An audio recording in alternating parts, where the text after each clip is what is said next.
Dunia yang dibicarakan. Padahal semua akan dilepas dari tubuh kita. Dan yang ke-10. Terakhir yang kita masuk ke saya tanya jawab kemudian. Yang ke-10. Menghindari dosa-dosa.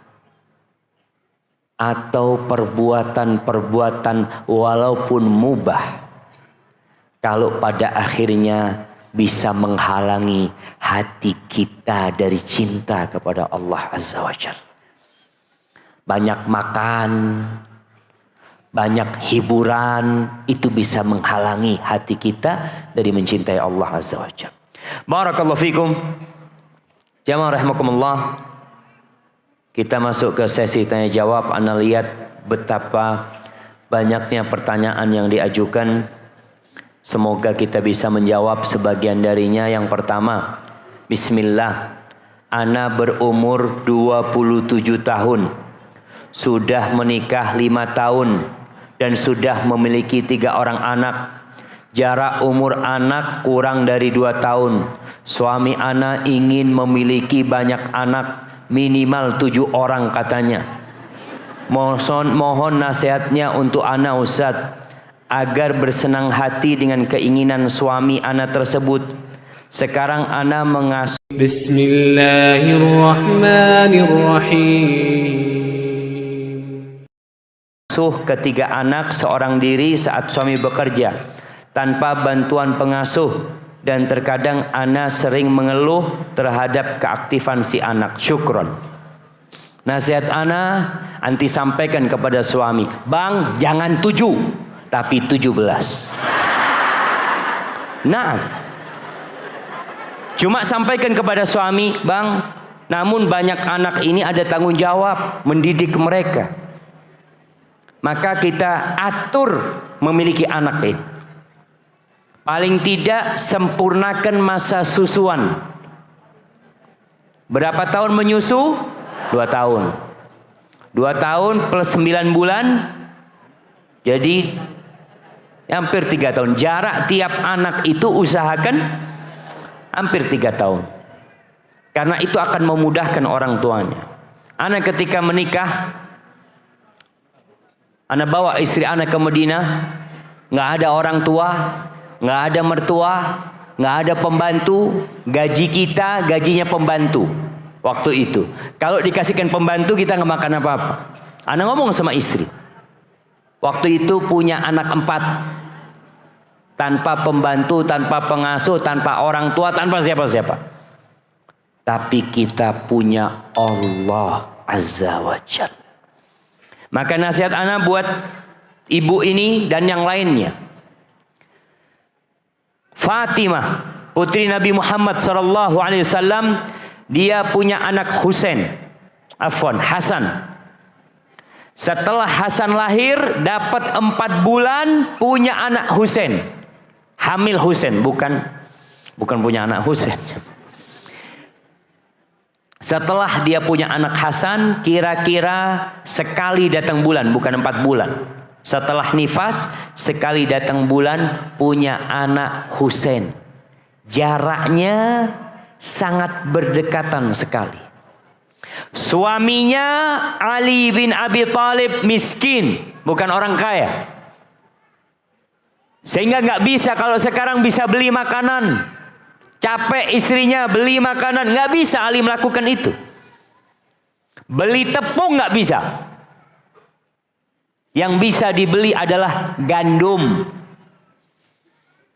Fatimah itu punya anak kecil, baru lahir dalam kondisi hamil. Dia harus menggiling tepung dengan tangannya sendiri sampai kasar tangannya. Fatimah binti Muhammadin radhiyallahu taala anha wa sallallahu ala nabiyina wasallam. Itu Ali nggak tega, tapi dia nggak mampu. Akhirnya dia mengatakan kepada Fatimah, kalau engkau ngomong sama bapakmu, kalau ada pembantu mungkin bisa diperbantukan. Dengar ada pembantu.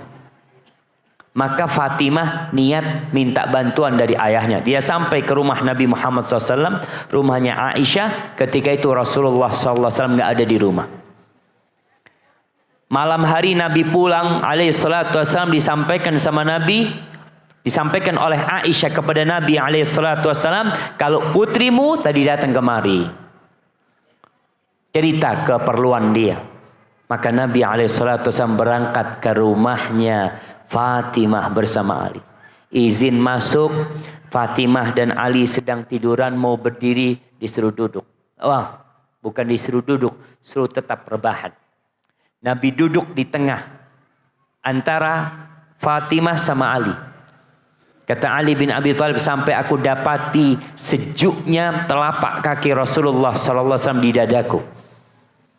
Lalu Nabi mengatakan, kalian mau nggak aku kasih amalan yang lebih baik daripada pembantu? Apa? Baca subhanallah. Mana yang mau jawab? Ya, apa?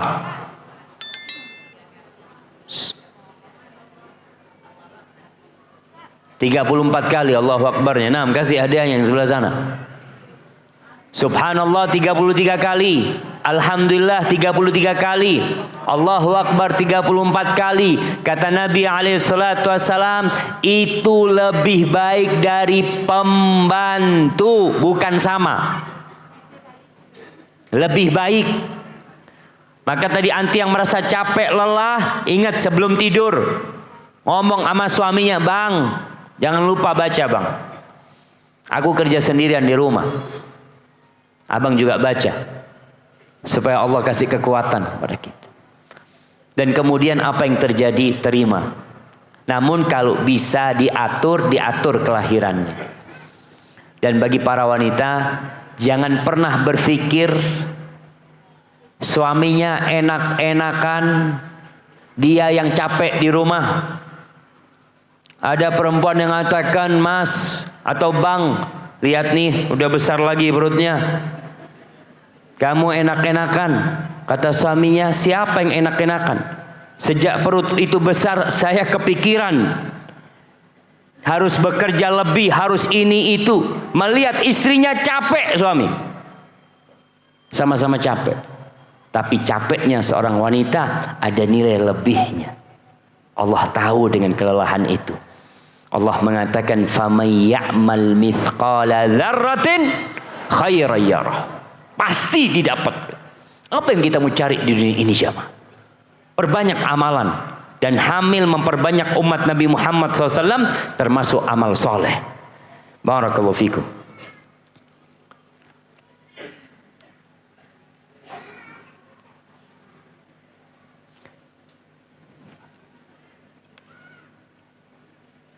Ustadz, ana punya adik seorang akhwat, umur 18 tahun.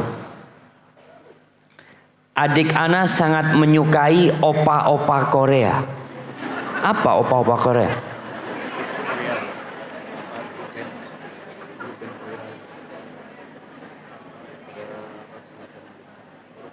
Grup musik.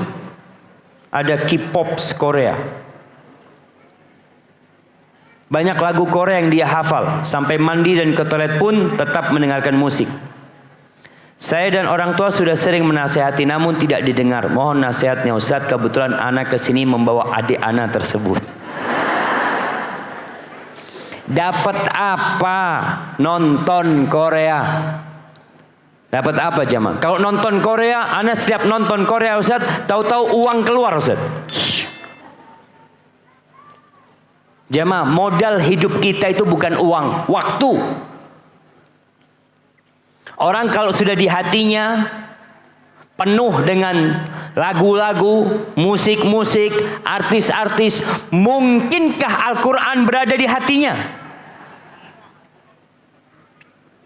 Maka ini fitnah. Antum tahu artis-artis Korea? Orang berpikir artis-artis Korea itu orang-orang yang bahagia hidupnya, senang hidupnya. Antum baca, lihat tuh berapa banyak artis-artis Korea yang bunuh diri karena depresi. Lagu tidak membuat orang bahagia. Lagu membuat orang lalai, mungkin jingkrak-jingkrak dia. Setelah lagu itu hilang, akan kembali semua permasalahan kepada dirinya. yang membuat orang itu bisa tenang, damai. Kata Allah, ala bidzikrillah tatmainnul qulub. Dengan zikrullah hati itu akan tenang. Kemudian kita tahu kita diperintahkan menundukkan pandangan. Laki-laki menundukkan pandangan, wanita menundukkan pandangan. Dan artis-artis Korea mungkin orang memikir, waduh, manusia yang sempurna. Ketika nikah, melihat kepada suaminya, na'udzubillah, anak kok bisa dapat suami kayak gini? Hidup tidak bahagia. Sepanjang hidup akan terus terbayang dengan pemandangan-pemandangan yang haram tersebut. Maka buat siapa saja, karena Korea ini bukan hanya gadis-gadis yang nonton, emak-emak juga nonton. Maka tolong dihindari. Dengan cara apa? Isi waktu kita dengan hal-hal yang positif. Kalau tidak diisi dengan yang positif, mau tidak mau, yang negatif akan memenuhi kehidupan kita. Dan antum kalau melihat artis-artis yang cantik-cantik itu jamaah, banyak di antara mereka, ini cerita teman, dan anak baca sendiri tentang di Korea, mereka punya produksi menciptakan artis dengan operasi plastik. Bagaimana artis-artis supaya tetap menjaga tubuhnya? Sebagian di antara mereka harus minum obat ini, minum obat itu. Semua kepalsuan yang ditunjukkan jamaah. Palsu. Kemudian kita berpikir kehidupan seperti itu semua kepalsuan. Maka hendaklah kita sadar. Ana dan anti semua diciptakan untuk mengabdi kepada Allah Azza wa Jalla. Di sini bukan tempat bersenang-senang. Apakah kalau sudah talak, apakah kalau udah minta cerai dari perempuan bisa rujuk kembali tanpa nikah lagi? Apakah kalau udah minta cerai dari perempuan? Masa laki minta cerai? Baik, mungkin suami sudah menceraikan istrinya. Kalau suami sudah mengatakan, ingat cerai ini ada dua bahasanya. Ada yang sorry, ucapan cerai yang pasti maksudnya cerai. Suami mengatakan, aku menceraikan kamu, aku mentalak kamu, itu cerai. Tapi kalau suami mengatakan, kamu pulang ke rumah orang tuamu. Kalau yang pertama nggak perlu niat. Kalau itu dikatakan jatuh cerai. Kalau yang kedua atau yang semisalnya, maka perlu niat. Kalau niat suami menceraikan, jatuh cerai. Tapi kalau niat suami ingin istirahat, nggak ingin ngelihat wajahnya istri, maka tidak jatuh cerai. Kalau sudah jatuh cerai, mungkinkah rujuk selama dalam masa iddah? Selama dalam masa iddah. Maka suami tinggal merujuk istrinya tanpa nikah lagi. Dia tinggal mengatakan kepada istrinya, aku sudah merujukmu. Istri nggak bisa nolak, nggak bisa nolak. Nggak bang, aku nggak mau, nggak bisa. Selama dalam masa iddah dia posisinya masih istri, masih wajib nafkah. Makanya kalau malam hari digauli istrinya, maka jatuh rujuk itu sendiri. Tapi kalau perempuan yang gugat cerai terjadi khulu, maka selesai. Suami nggak bisa rujuk kecuali dengan nikah kembali. Adapun kalau sudah keluar masa iddahnya, diperlukan nikah baru. Seperti orang lain. Melamar kembali, ada mahar, ada wali, dan ada dua saksi. Barakallahu fikum. Afwan Ustadz. Pertanyaannya, sekolah atau rumah? Masya Allah. Ustadz, bagaimana sistem pendidikan pada zaman Nabi atau zaman terbaik di masa lalu? Masalahnya sekarang banyak lembaga-lembaga yang mendirikan sekolah Islam, tetapi sepertinya proses belajar dan hasilnya kurang sesuai syariat. Jadi bagaimana sekolah yang ideal sesuai sunnah? Atau lebih baik di rumah sang ibu atau ayah yang mendidik anak-anaknya? Syukran katsir. Jamaah rahimakumullah. Kalau bicara sistem pendidikan itu berkembang di dunia Islam. Di Masjid Nabawi itu adalah Islamic Center. Semua kegiatan ngajar mengajar, rapat orang-orang penting negara, menjamu tamu-tamu negara, tawanan perang pun, yang sakit dari sahabat, semuanya dilakukan di dalam masjid. Sampai sahabat-sahabat yang nggak punya rumah, tidurnya di mana? Di masjid. Setelah terjadi penyebaran Islam, mulailah ada banyak harta yang diterima umat Islam, sehingga semakin berkembang. Kalau dulu pengadilan ya di masjid, mulai dibikin ada tempat khusus untuk pengadilan, mulai dibikin tempat khusus untuk sekolah. Di masjid tetap ada sekolahan, halakoh-halakoh tetap ada. Perkembangan seperti itu jamaah.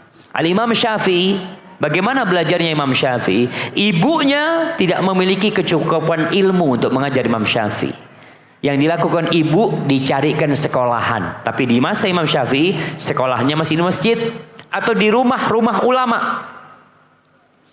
Jadi model sekolahnya itu ya dititipkan ke sini, tapi pulang ke rumah. Atau ada yang tempat asramanya seperti pesantren modelnya. Dulu mungkin mereka kos-kosan di rumah. Seperti itu sistem pendidikan pada masa itu. Sehingga Imam Syafi'i, beliau menghafal Muwatta karena belajar ke Imam Malik. Ibunya itu dari Asqalan atau dari Gaza. Ibunya sama bapaknya tinggal di Gaza. Ketika Imam Syafi'i meninggal dunia, Imam Syafi'i ini dari Quraisy. Ibunya takut nasabnya hilang di sana, maka dia berangkat ke Mekah. Dari Mekah dibawa ke Madinah belajar. Jadi kalau dilihat apakah yang lebih baik sekolah formal atau non formal, kembali kepada kondisi orang tua. Di Bandung ada seorang mahasiswa termuda 2 tahun yang lalu, mahasiswa ITB termuda, umurnya 14 tahun. Dia nggak sekolah di sekolah formal. Dia mendapatkan pendidikan homeschooling dari orang tuanya. Cuma kadangkala ada kekurangan, ada kelebihannya. Anak-anak kalau cuma di rumah, kurang pergaulan. Usahakan pendidikan di rumah digabung plus masjid. Di rumah kajian umum mungkin, di masjid kajian Quran, jadi anak itu tetap berinteraksi. Karena sekolah-sekolah umum jamaah banyak mungkin ya pelajaran-pelajaran yang tidak terlalu penting sebenarnya. Buktinya yang masuk ujian nasional itu cuma berapa pelajaran?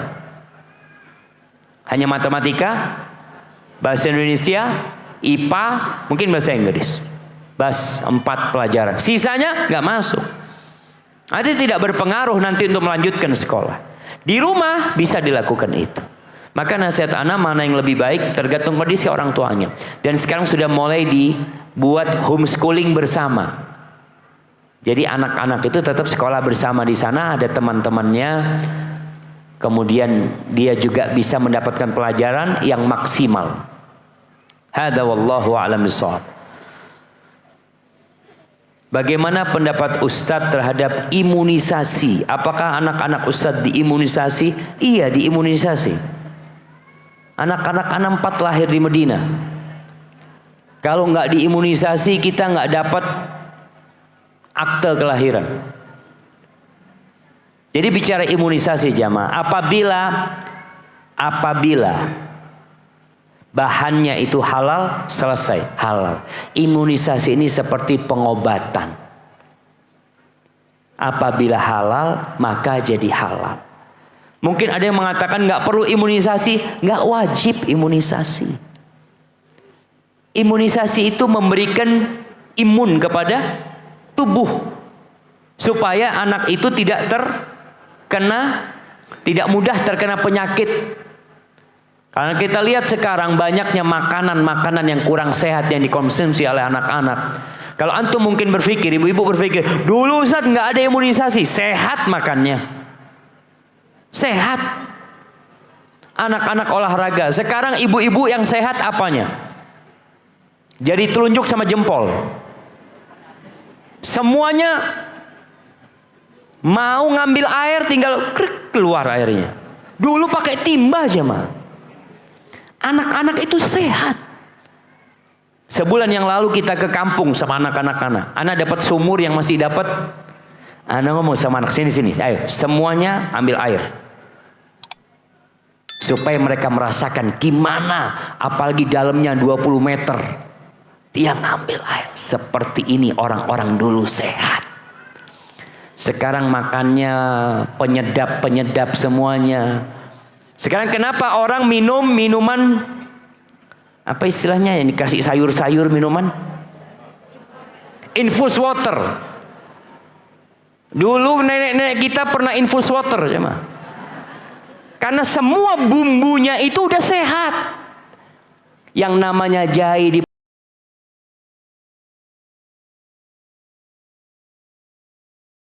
dipotongin, namanya lengkuas dipotongin, baru jadi itu mas. Sekarang udah instan, buka, krek, masukin.